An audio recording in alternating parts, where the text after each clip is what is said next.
Seminario Italo-Mexicano, homenaje a la Constitución de 1917, que ha tenido pues ya diversas mesas en muy distintos temas. La mesa que me han pedido que modere es una encargada directamente del tema entes locales, donde desgraciadamente una de nuestras participantes, la doctora Claudia Sartoretti, no pudo finalmente acompañarnos y estar aquí este día con nosotros. De cualquier manera, voy a intentar hacer de manera muy breve un extracto del trabajo que nos ha mandado para que sea parte de la presentación que tenemos esta tarde. Pero antes de hacerlo, y en atención a que él sí está, me va a dar un enorme gusto presentar a mi compañero, al doctor Daniel Barceló, quien es colega de este Instituto de Investigaciones Jurídicas y un muy entusiasta, me atrevería a decir, muy entusiasta estudioso del derecho constitucional y el derecho constitucional en su vertiente federal y local, ¿no? Son los temas que a Daniel pues siempre también le han llamado la atención, no es el único, otro va a seguir en la mesa que sigue, que está sentado aquí enfrente de mí. Son, digamos, que las cabezas de este instituto que siempre están trabajando los temas federalismo, constitucionalismo local, régimen municipal, ¿no? Temas, pues yo diría en este sexenio no muy gustados y no muy profundizados. Realmente estamos viviendo años que podría hasta calificar de aciagos para el sistema federal mexicano, pero que ahí sigue, se sostiene y supervive o sobrevive. Así, en este sentido, déjenme darle pues la palabra a mi querido amigo Daniel Barceló. Muchas gracias, nuevamente agradecer la participación en este seminario. Bien, una breve precisión terminológica por entes locales. Nosotros aquí también nos referimos no solo a los municipios, sino a los gobiernos de los estados, porque ya ven que en la doctrina española por entes locales se entienden solamente el ámbito municipal y desconozco cuál sea el caso en Italia. Bien, yo les hablaré en primer lugar de los procesos de formación de las constituciones de los estados en el periodo histórico de la Revolución, muy brevemente, y las notas distintivas de la forma de gobierno estatal, que se van a diferenciar del modelo adoptado en la Constitución Federal. No todas las constituciones estatales siguieron, y ni siquiera la gran mayoría siguieron el modelo Carranza al que me referí esta mañana. Entonces, habré de hablar de estas notas distintivas, pero ya dando por visto cuál es el modelo que implantó Venustiano Carranza. En segundo lugar, hablaré del municipio libre brevemente como un instrumento que fue de transición de la dictadura porfirista a la democracia representativa, llamaríamos un modelo de transición democrática. Me referiré luego a la ley orgánica del Distrito y Territorios Federales y finalmente, si el tiempo alcanza, a los gobiernos locales.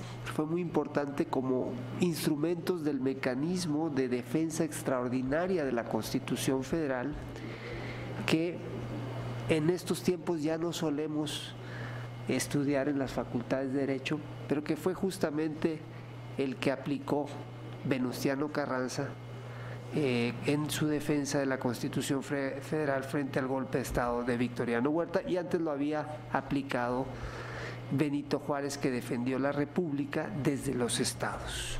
Bien, en cuanto al proceso de reforma de las constituciones de los estados, miren, como saben, bueno, como todos sabemos, el 5 de febrero de 1917 se aprueba la Constitución Federal, y en los artículos transitorios se establecía y se decía que los estados tenían también que hacer su armonización. Y justamente por ello, Venustiano Carranza emite un decreto el 22 de marzo de 1917, donde ordena que se celebren congresos constituyentes, que se elijan congresos constituyentes en los estados al propósito de armonizar las constituciones de los estados a las nuevas disposiciones de la Constitución Federal en dos puntos muy claros.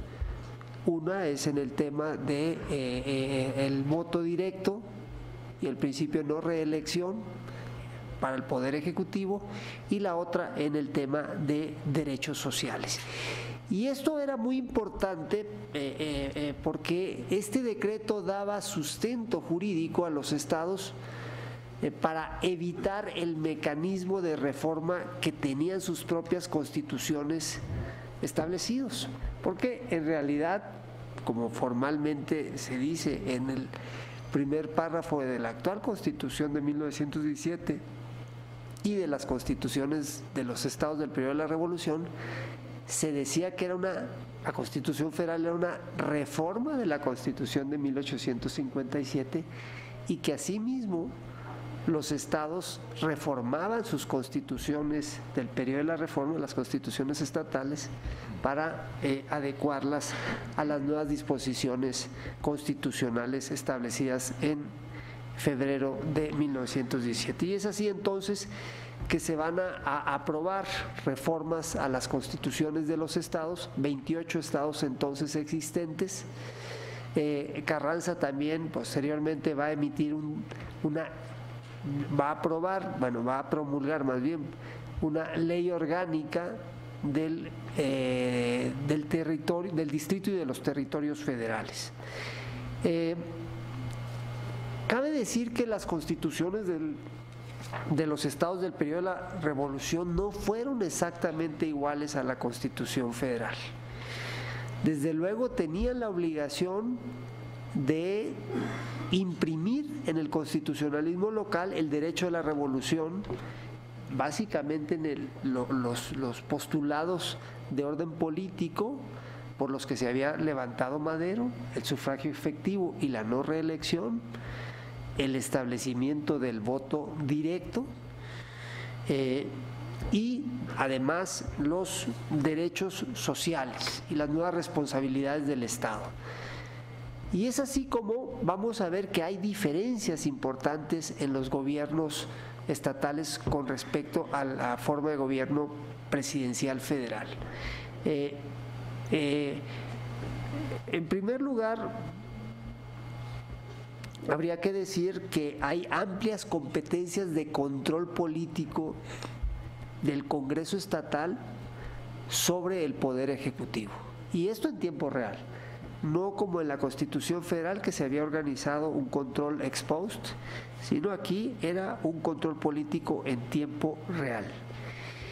Y había cosas que actualmente estamos discutiendo en la reforma que necesita ya urgentemente el sistema mexicano. Había cuestiones ya establecidas en esas constituciones de los estados que hoy necesitamos actualizar en la Constitución Federal, como por ejemplo la presencia del Poder Ejecutivo en el Congreso como algo habitual y a petición propia del Poder Ejecutivo.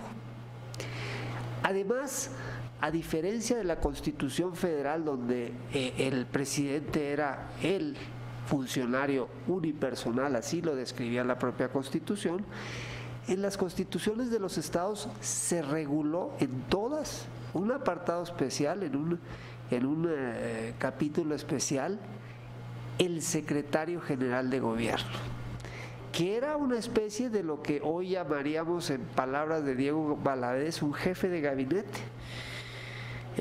Y se establecía como un control, el secretario general de gobierno era un control sobre el titular del Poder Ejecutivo vía el refrendo, y además el secretario general de gobierno era quien tenía que rendir cuentas ante el Congreso, insisto, en tiempo real. Y además en esas constituciones, en algunas de ellas, por ejemplo, no puedo hablar de todas, eran 28, como ya lo dije, la Constitución del Estado de Tabasco contenía la censura. Les voy a pedir, por favor, una parte del auditorio, si me pueden ayudar a guardar respeto a los demás asistentes. Gracias, profesores. La Constitución de Tabasco, por ejemplo, tenía la censura parlamentaria. El secretario general de gobierno podía ser destituido por el Congreso del Estado en una decisión vinculante para el gobernador. O, por ejemplo, permítanme leer las disposiciones de la Constitución de Yucatán, algunas de ellas. En esta parte, muy importante, digo yo, que se diferencia claramente con la Constitución Federal. Dice el artículo 91, para el despacho de los negocios que la presente Constitución encomienda al Ejecutivo, habrá un secretario general de gobierno. Inmediatamente después, en el 93, dice, el secretario de gobierno será el indispensable conducto de transmisión de las resoluciones que el gobernador dicte y llevará en la legislatura la voz del Ejecutivo cuando éste o la misma legislatura lo estimaren conveniente. En otra disposición, dice que el secretario general de gobierno o el oficial mayor en su caso asistirán a la legislatura cuando tenga que tomar parte el Ejecutivo en la discusión de las leyes o, aquí está, el control político en tiempo real, cuando a solicitud de la legislatura el gobierno tenga que informar sobre algún negocio. Vean ustedes pues cómo había una diferencia importante en ello. Y también lo había en cuanto a la innovación en el ámbito de la administración pública. El constitucionalismo social de las constituciones de los estados fue muy rico en cuanto a la organización administrativa de las nuevas responsabilidades que tenía que asumir el Estado. Permítanme leer algunos artículos de un brillantísimo título octavo de la Constitución de Yucatán que muestra muy claramente el contenido social de estas constituciones, la impronta del derecho de la revolución. Dice el artículo 86 de la Constitución de Yucatán: todos los hombres nacen iguales y por tanto tienen derecho a participar igualmente del bienestar social. El Estado tiene por misión esencial distribuir el bienestar, asegurando a todos sus habitantes la libre posesión de los instrumentos de trabajo y evitando que un grupo social explote a los otros por medio de privilegios, monopolios y el acaparamiento de la tierra. El artículo 87, corresponde al Estado, por medio de leyes agrarias, evitar el acaparamiento de la tierra. Corresponde igualmente al Estado cuidar que el obrero goce de los derechos y garantías que le otorga el artículo 123 de la Constitución Federal. O este otro, permítame, porque me parece, era Keynes antes de que naciera Keynes. El Estado tiene el deber de velar por el mejoramiento e impulso de la agricultura, del comercio y de la industria. Por consiguiente, el Ejecutivo, en representación del Estado, podrá legítimamente ser comerciante, industrial o agricultor, con el fin de introducir en la agricultura, el comercio e industria nuevos procedimientos o para defender el bienestar general previa a la aprobación del Congreso. Y decía, en representación del Estado, el gobernador puede lícitamente tomar parte en compañías mercantiles o agrícolas con el fin de impulsar la prosperidad general previa a la aprobación del Congreso. Y finalmente, el Estado no tiene límites en lo relativo a modificar la propiedad privada en beneficio general. Vean ustedes pues la diferencia que había ya en el constitucionalismo local de ese periodo con la Constitución Federal. Paso ahora a comentar el siguiente elemento de mi exposición, que es el municipio libre, como instrumento de lo que hoy llamaríamos como una especie de instrumento para la transición democrática. Y ahorita me voy a explicar. Vean ustedes en primer lugar que en el artículo 115 de la Constitución Federal, en su versión original, se extiende el constituyente y se extiende muchísimo más que en la organización del poder público de los estados. ¿Por qué? Pues porque, como ya dije, el ayuntamiento o la forma de gobierno municipal va a ser usada como el instrumento para implantar la democracia representativa en México. Desde la Constitución de Cádiz, pasando por la parcial de 1814, por la primera federal de 1824 y así sucesivamente, teníamos un sistema de voto indirecto, de un voto censitario, que un voto que estaba desde luego controlado por las élites económicas y por la Iglesia. Y en la Revolución se va a modificar en 1912 ese voto indirecto por el voto directo. Pero esto suena muy bien, sin embargo, éramos un país de pueblos indígenas, como ya se dijo, que no hablaban español, y en su gran mayoría quienes sí lo hablaban eran analfabetos. Y por tanto, era un gran reto el operar un sistema democrático en un país sin ciudadanía. Y es por eso que Venustiano Carranza introduce como una escuela de la democracia. Obvio, Carranza era un ávido lector de la historia política de la humanidad y desde luego toma la referencia en lo que había sido la escuela de democracia en Grecia, en la Grecia clásica, y por eso une también a la forma de gobierno municipal la educación pública, que era una de las responsabilidades de los ayuntamientos. Y lo que hace Carranza en el, digamos, el modelo de forma de gobierno municipal es que introduce, contrario a lo que había hecho en la Constitución Federal, una forma parlamentaria. El pueblo elegía a los regidores y a su vez los regidores elegían al presidente municipal y le controlaban.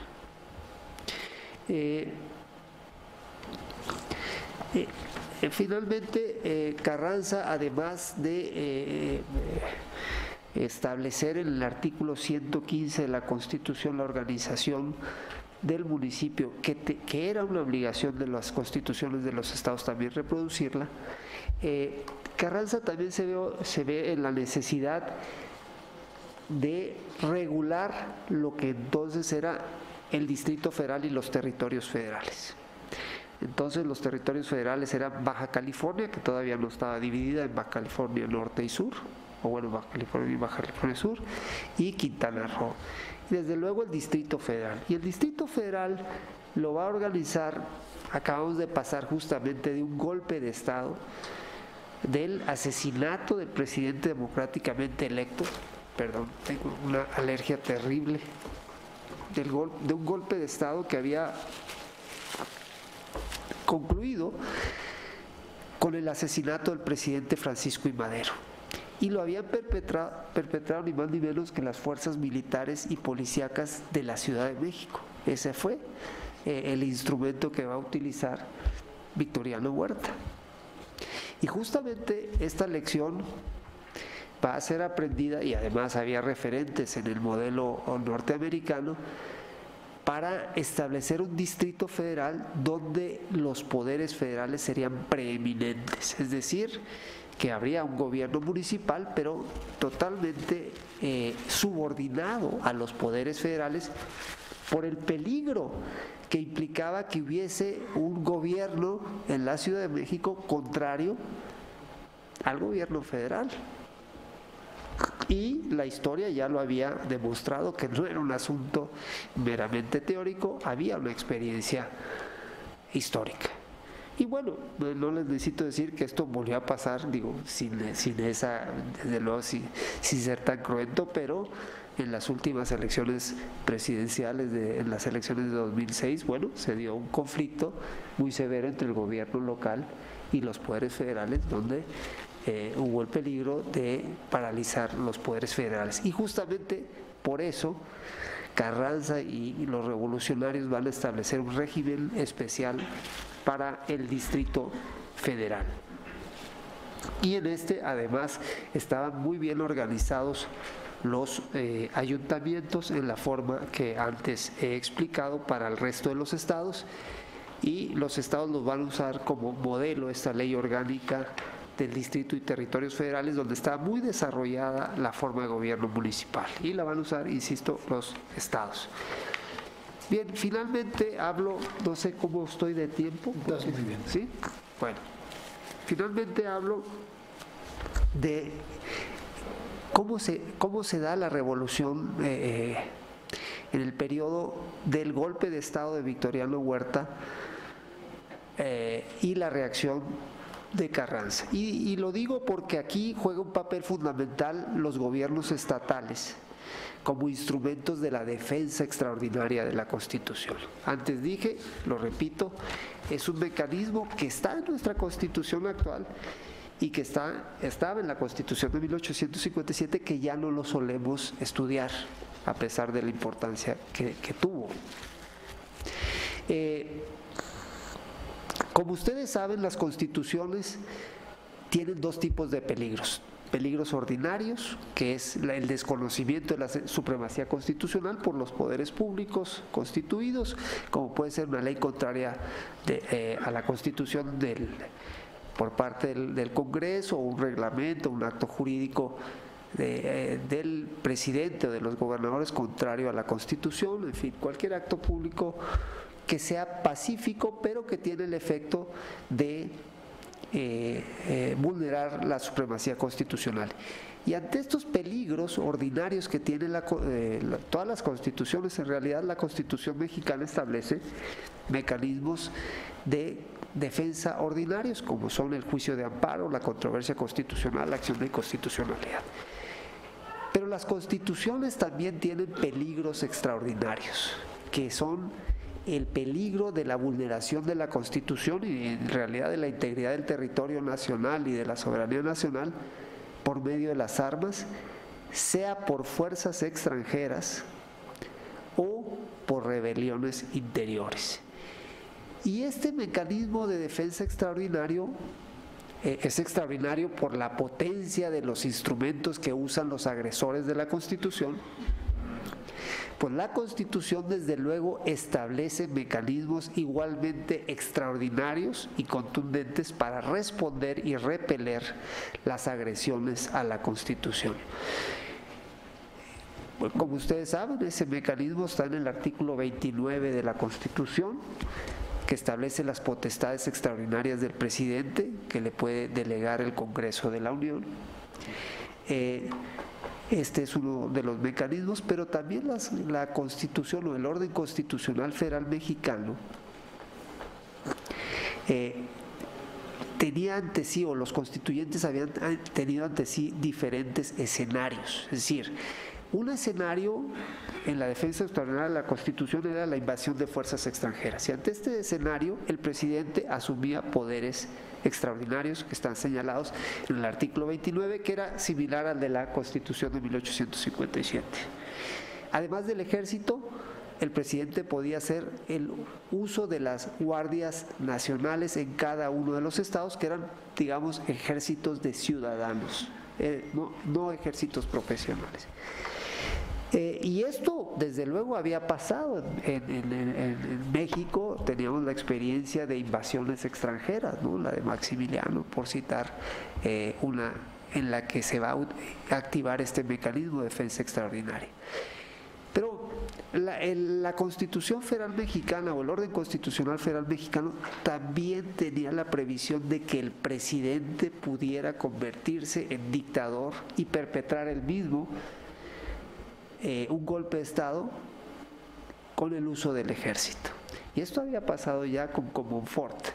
Y ante este escenario, la Constitución establecía como mecanismo de defensa de la Constitución Federal que los estados que tenían sus propias guardias nacionales, sus propios ejércitos de ciudadanos defenderían la constitucionalidad. Y esto es justamente lo que va a pasar cuando Victoriano Huerta da un golpe de Estado, asesina al presidente Madero,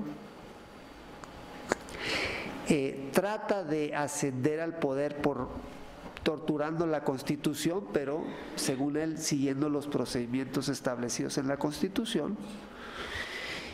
Y la legislatura de Sonora y la legislatura de Coahuila desconocen este procedimiento y la legislatura de Coahuila le ordena a el gobernador Carranza que defienda la Constitución Federal, lo cual Carranza va a hacer estableciendo el Estatuto de la Revolución Armada, que será el Plan de Guadalupe, donde va a crear a lo que se llamó correctamente Ejército Constitucionalista, porque tenía efectivamente como objetivo único restablecer el orden constitucional desde los estados, y era contra el Ejército Federal, ni más ni menos, y contra quien se decía presidente de la República, el espurio golpista Victoriano Huerta. Vean ustedes este mecanismo de la defensa extraordinaria de la Constitución, ahí está, así se aplicó, así lo había usado antes Benito Juárez, que fue el referente que utilizó el presidente que utilizó Carranza para él mismo hacer el mismo ejercicio. Finalmente hago un comentario del último mecanismo que la Constitución establece, que es la rebelión de una parte de la población. Ante esta posibilidad, la Constitución establece mecanismos de defensa extraordinarios en manos del presidente, como ya dije, el artículo 29.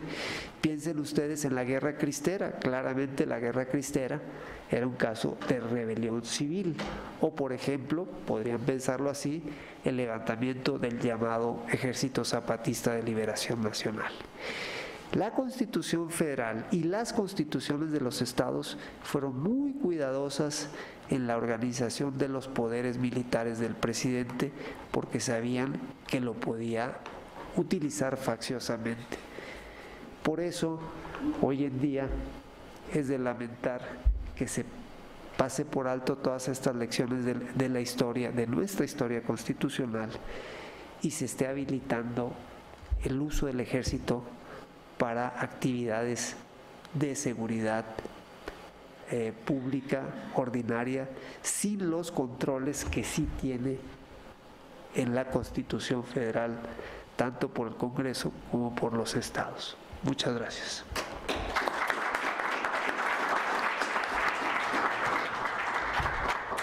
Muchas gracias, Daniel.